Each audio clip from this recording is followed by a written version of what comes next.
আমাদের দেশে মসজিদগুলোতে সূরা তারাবি হোক আর খতম তারাবি হোক, বাংলাদেশে দুই ধরনের তারাবি হয়। এক ধরনের তারাবিকে বলা হয় খতম তারাবি, এক ধরনের সূরা তারাবি। অথচ ইসলামে এরকম সূরা তারাবি খতম তারাবি বলতে কিছু নেই। সলাতুত তারাবি আদায় করা হবে, সুন্দর কোরআন তালাওয়াত হবে এবং সহি কোরআন তালাওয়াত হবে, আমরা শুনবো, যে যতটুকু পারি আমরা তালাওয়াত করব। কিন্তু সব জায়গায় আমরা একটা জিনিস লক্ষ্য করি, 4 রাকাত পরে যখন সালাম ফিরানো হয়, সালাম ফিরানোর সাথে সাথে আমাদের দেশে মসজিদগুলোতে আমরা দেখি একটা দোয়া পড়া হয়, সুবহানাজিল মুলকে ওয়াল মালাকুতে সুবহানাজিল ইজ্জাতে ওয়াল কুদরাতে ওয়াল হাইবাতে, এইভাবে একটা দোয়া সাথে সাথে সব মুসল্লিরা পড়া শুরু করে। কোনো সহি, কোনো দঈফ, কোনো জাল হাদিসেও এই দোয়াগুলো বর্ণিত হয় নাই, অথচ এগুলো আমাদের দেশে বহুল প্রচলিত। যদিও এগুলোর অর্থের মধ্যে কোনো সমস্যা নেই, দোয়াগুলো ভালো, মোনাজাত ভালো দোয়া, কিন্তু বেদাতটা ভালো জিনিসে বেদাত হয়, খারাপ জিনিসে বেদাত হয় না। অর্থাৎ যেটি ভালো এই দোয়াটি পড়লে এই জায়গায় এটা সওয়াব হবে, এটার দ্বারা আমার অনেক উপকার হবে, কল্যাণ হবে, এই বিষয়টা হয় রাসূলুল্লাহ সাল্লাল্লাহু আলাইহি সাল্লাম বলে দিতে হবে, বা রাসূলুল্লাহ সাল্লাল্লাহু আলাইহি সাল্লাম পড়েছেন এরকম দলিল থাকতে হবে, নবী সাল্লাল্লাহু আলাইহি সাল্লামের সাহাবীরা পড়েছেন, সাহাবীরা করেছেন, এরকম কোনো দলিল থাকতে হবে। এই দুটি দোয়া হানাফি মাযহাবেও নাই। হানাফি মাযহাবের কোনো কিতাবে এই সুবহানাজিল মুলকে ওয়াল মালাকুতে এবং আল্লাহুম্মা ইন্না নাসআলুকাল জান্নাহ এই দুইটা দোয়া কোনো কিতাবে বর্ণিত হয় নাই। এটারও কোনো সুস্পষ্ট কোনো দলিল নেই। এটাও আমাদের মন গড়া একটা ইবাদত। এই জন্য এই ভুলটা থেকে আমরা সবাই বেঁচে থাকার চেষ্টা করব।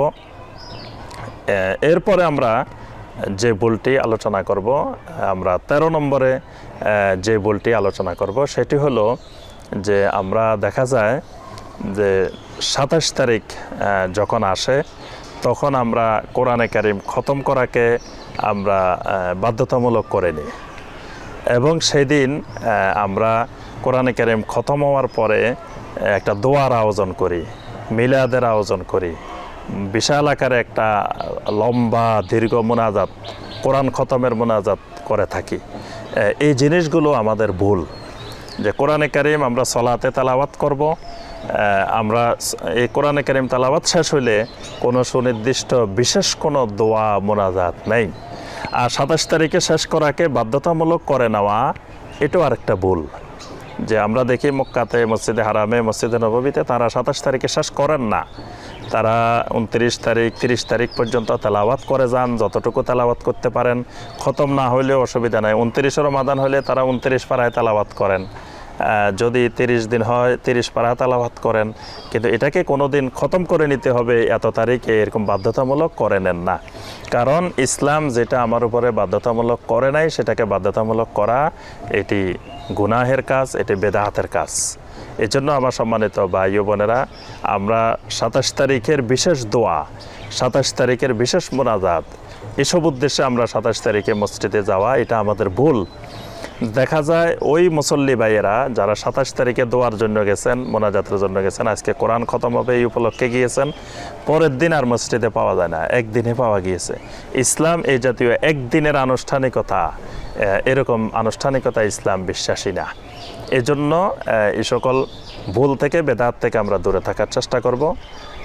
এরপরে আমাদের 14 নম্বরে যে ভুলটি, সেটি হলো আমাদের দেশে রমাদান মাসের শেষ জুমা যেটা আসে সেটাকে জুমাতুল বিদা হিসাবে পালন করা।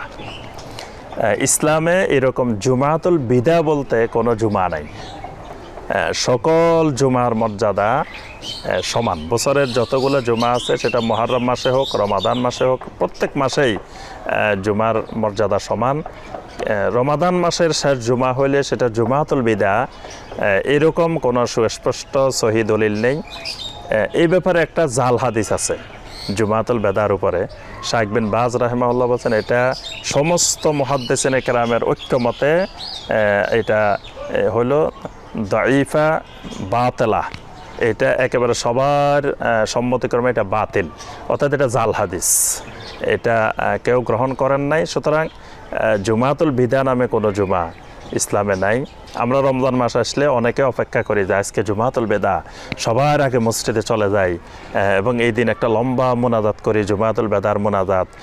এই জুমাটাকে আমরা আলাদা দৃষ্টিতে দেখি। এই যে ইসলাম যেটাকে আলাদা দৃষ্টিতে দেখে নাই, আমি আপনি এটাকে আলাদা দৃষ্টিতে দেখা, এটা একটা বেদাত। এজন্য আমার সম্মানিত ভাই বোনেরা, এই ভুলটা থেকে আমরা দূরে থাকার চেষ্টা করব। আল্লাহ সুবহানাহু ওয়া তাআলা আমাদেরকে শাহর রমাদান কেন্দ্রিক সকল ভুলগুলা থেকে বেঁচে থাকার তৌফিক দান করুন।